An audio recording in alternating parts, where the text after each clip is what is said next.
Hey everybody, so today we're going to be talking about similarity. Two figures are similar if they have the same shape, but not necessarily the same size. So they're going to look exactly the same, it's just one's going to be bigger and one's going to be smaller. They have congruent angles, that's what keeps shapes looking the same, and proportional sides. Proportional just means that if we divide corresponding side lengths, we're going to get the same number each time. Scale factor, there is just the ratio of those corresponding side lengths. And we calculate scale factor by doing the image over the pre-image. So for this first example that we have here, we are going to find a missing side by using a proportion.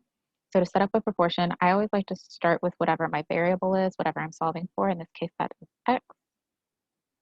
And then I'm going to create a ratio of that side over its corresponding side on the other triangle on a similar figure. So we have x, and that matches with 14.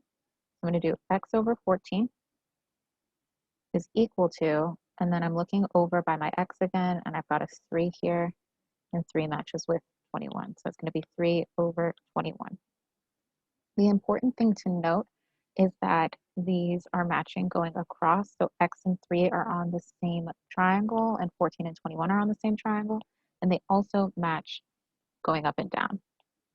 So x and 14 are corresponding, and 3 and 21 are corresponding. So when you're setting up those ratios, they should be matching going across and up and down.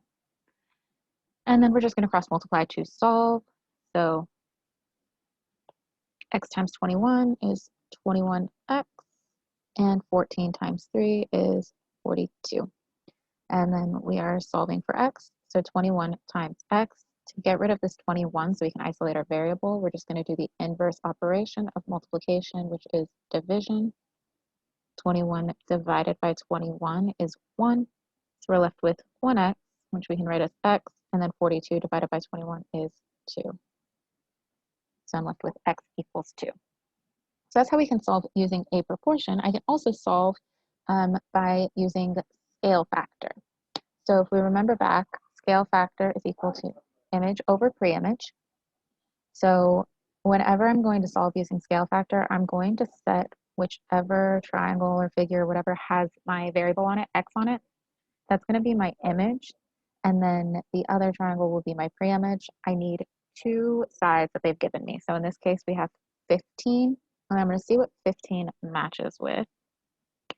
And for a scale factor, we just write that as k. So my image is 15, and I'm going to see what's 15 match with. Well, I see this 72-degree angle here, which is going to help me sort of orient which sides are matching. So we've got 72 and 72. So that means that 15 is going to match with 30, because if I rotate FED, triangle FED over here, so that the 72s match up, 15 and 30 are going to be in the same spot. So k is equal to 15 over 30, which reduces to 1/2 or 0.5. So if I do half, now I'm going to look with x,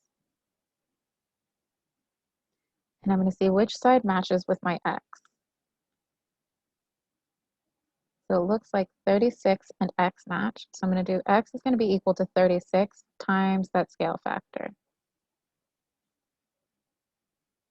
And so x is going to be equal to 18. So that's how we can solve using scale factor. The last example that I want to show you is if we have two triangles where one is inside of the other or where they're connected. So we have our little triangle here, A, B, C. I'm going to start by drawing that one, and I'm just drawing them separately.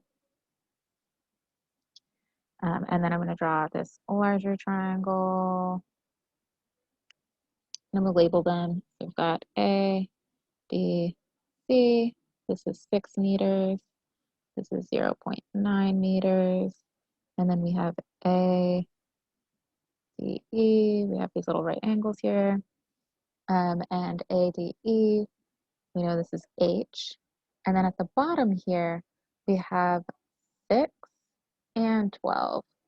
So since we have part of it is 6 and the other part is 12, we're just going to put those together to get the total length, which is 18 meters. And now we can solve this. So you can either solve using a proportion or you can solve using scale factor. I'm going to personally just do a proportion first, and then I'll show you the scale factor. So we're going to do h over 0.9 is equal to 18 over 6,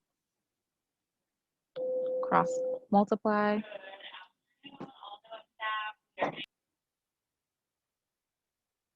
And then we're going to do 18 times 0.9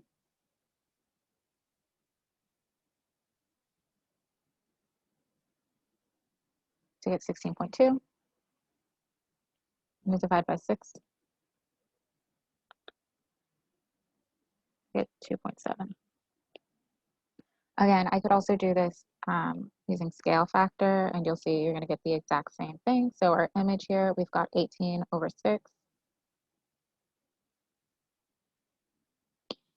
18 divided by 6 is 3, so that's going to be my scale factor. And then h and 0.9, so I'm going to do 0.9 times our scale factor, 3, and that's going to give me 2.7 meters. All right, and that's pretty much it for similarity. I will see you next time. Bye.